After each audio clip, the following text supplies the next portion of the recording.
Leonard Wilkes died January 14th, 1917.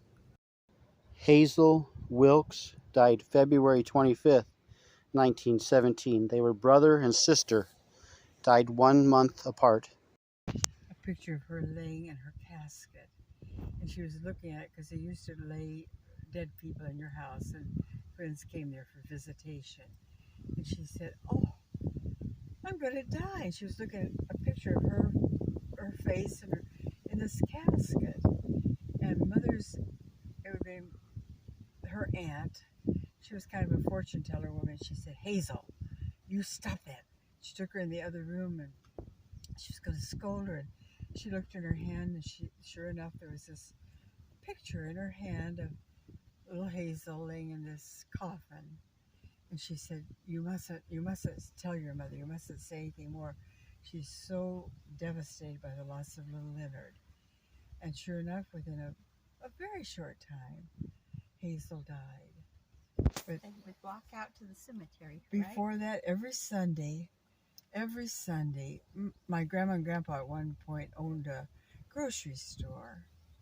But every Sunday they would walk all the way from their house, and I think it was kind of over close to Drury College, but I don't remember anymore.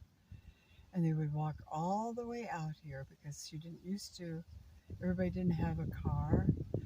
Bus service wasn't like it is now. Anyway, little Hazel, one of her wishes was to ride in a motorized car.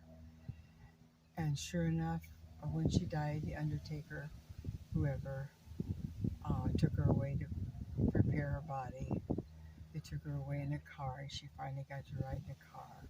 And those people who believe that you go to heaven, they were so happy that she got to ride in her car.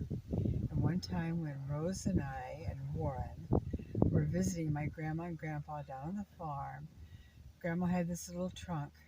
She kept Hazel's things in when she was sick. People had brought her a little lantern because electricity was not always in everybody's house. Some coins and a little dress.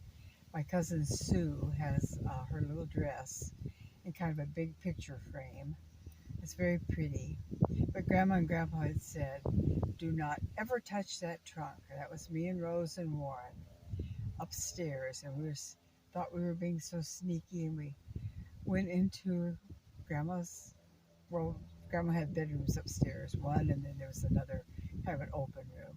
We were looking through Hazel's things, and Grandma came up those stairs, and she caught us. Oh, she was crying and crying and crying. We had, looked at Hazel's things. We had them spread out on the floor, looking at them. We were so interested. But what brats we were.